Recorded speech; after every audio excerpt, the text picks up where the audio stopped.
వచ్చిన తర్వాత ఆగిపోయింది. ఓకే, కూటమి ప్రభుత్వం వచ్చిన తర్వాత మొత్తం దందా అంతా క్లోజ్ చేశారు. మళ్ళీ ఏప్రిల్ నుంచి స్టార్ట్ అయినట్లు వాళ్ళ దగ్గర ఉన్న డైరీలో మే నెల నుంచి స్టార్ట్ అయిన పేమెంట్స్ ఎవరికి ఏం సప్లై అవుతున్నాయని ఇవన్నీ అఫీషియల్ ఎవిడెన్సే కదండి వర్మ గారు. Right right okay okay okay అండి, చర్చిద్దాం. శేఖర్ రెడ్డి గారు, ఇదండి రామకృష్ణ గారు మాజీ జడ్జి, ఆయన చేస్తున్న ఆరోపణలు. పెద్దిరెడ్డి గారికే మొత్తం ఉంది, అసలు జోగి రమేష్కి సంబంధం ఏంటి తంబాలపల్లిలోని? సార్ నమస్తే అండి వర్మ గారు, మీకు తోటి ప్యానలిస్ట్ కి 990 వీక్షకులందరికీ కూడా గుడ్ ఈవినింగ్ సార్. అంటే ముఖ్యమంత్రి స్థాయిలో ఉన్న వ్యక్తులను తలనారికేస్తామన్న వాళ్ళు డిబేట్ లో కూర్చొని మాట్లాడుతుంటే ఇలాంటి మాటలు కాక ఏమొస్తాయి? అయ్యా ఒకటి గుర్తు పెట్టుకోండి, ముఖ్యమంత్రి తల నరుకుతామని లేదు. ముఖ్యమంత్రి నువ్వు మాట్లాడేది తప్పుడు కూతురు పోయొద్దు, తప్పుడు కూతురు పోయొద్దు. పర్సనల్ గా వద్దు, ఒక్క నిమిషం అండి. రికార్డు చూపించు. శేఖర్ పర్సనల్ గా వద్దండి, ఆయన అంటలేదు అంటున్నారు, రికార్డు చూపించమంటున్నారు. మీ దగ్గర ఉంటే చూపించండి, ముందు పాయింట్ లోకి రండి. ఓకే ఓకే రండి. రామకృష్ణ గారు నేను మాట్లాడుతున్నాను.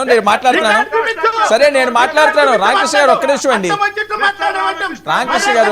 రామకృష్ణ గారు నేను మాట్లాడుతున్నాను, ఒక్క నిమిషం మీరు వెయిట్ చేయండి.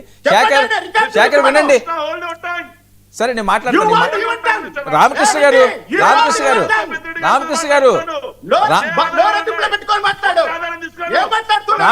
ఒక్క నిమిషం. రామకృష్ణ గారు ఒక్క నిమిషం, నేను మాట్లాడుతున్నాను, మీరు ఒక్క నిమిషం ఉండండి. శేఖర్ ఒక్క నిమిషం వెయిట్ చేయండి. శేఖర్ ఆయన అంటలేదు అంటున్నారు, మీ దగ్గర ఆధారం ఉంటే చూపించండి. మీరు ముందు ఈ పాయింట్ లోకి రండి, లెక్కర్ దాంట్లోకి. సార్ ఎల్లో ఛానల్లో కూర్చొని మాట్లాడింది ఎవరో చూడనటువంటి. సరే ఓకే, ఉంటే చూపించండి. ఆయన అంటలేదు అంటున్నారు కదా ఇప్పుడు అదే టాపిక్. సార్ వర్మ గారు వాళ్ళు మాట్లాడినంత సేపు కామ్ గా ఉన్నారు. అదే అంటున్నారు, ఇప్పుడు పర్సనల్ గా ఎందుకు ఆయన కాదు అంటున్నారు కదా. ఆ టాపిక్ వదిలేయండి శేఖర్, టైం వేస్ట్. ఆ టాపిక్ వదిలేయండి, ముందు లెక్కర్ దాంట్లో సరే వెయిట్ అండి. రామకృష్ణ గారు శేఖర్ సింగిల్ ఫ్రేమ్ ఇవ్వండి. వాటి తీస్తారు ఆగండి. సార్ వర్మ గారు ఆయన పెద్దిరెడ్డి గారి మీద ఆధారాలు లేని ఆరోపణలు చేసినా నేను కామ్గా వింటూ ఉన్నా.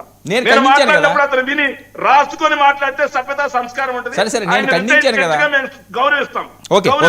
అలా కాకుండా మధ్యలో వస్తే రిటైర్డ్ జడ్జి సరే ఓకే అండి. ఓకే, ఎందుకు కాంట్రవర్సీ పాయింట్ లోకి రండి, మాట్లాడండి. ఒక్క నిమిషం సార్. ఏదైతే పెద్దిరెడ్డి గారి కుటుంబం మీద ఆరోపణ చేశారు అక్కడ ఉన్నటువంటి రిటైర్డ్ జడ్జి గారు, అదే ఆయన రిటైర్డ్ జడ్జిగా న్యాయమూర్తిగా పనిచేసిన ఆయనకి న్యాయ వ్యవస్థల మీద నమ్మకం లేదు. న్యాయమూర్తిగా పనిచేసిన ఆయనకి దర్యాప్తు సంస్థల మీద నమ్మకం లేదు, ఏమీ లేవు. కానీ పెద్దిరెడ్డి గారి మీద మాత్రం ఏ ఆధారంతో చేస్తారు? Show me one evidence. అలా కాకుండా ఈశ్వరుడు నోరిచ్చాడు కదా అని చెప్పేసి నరంలోని నాలుక పెట్టుకొని అటు ఇటు తిప్పుతామంటే ఇక్కడ ఎవరు చూస్తూ కూర్చోరు. ఒక్క ఎవిడెన్స్ పెద్దిరెడ్డి గారి కుటుంబం మీద మిస్టర్ జడ్జి రామకృష్ణ గారు. ఏదైతే పెద్దిరెడ్డి గారి కుటుంబం అంటే మీకు పడదు, ఆయనకి మీకు విభేదాలు ఉన్నాయి, ఇక్కడ కేసు నడుస్తుంది,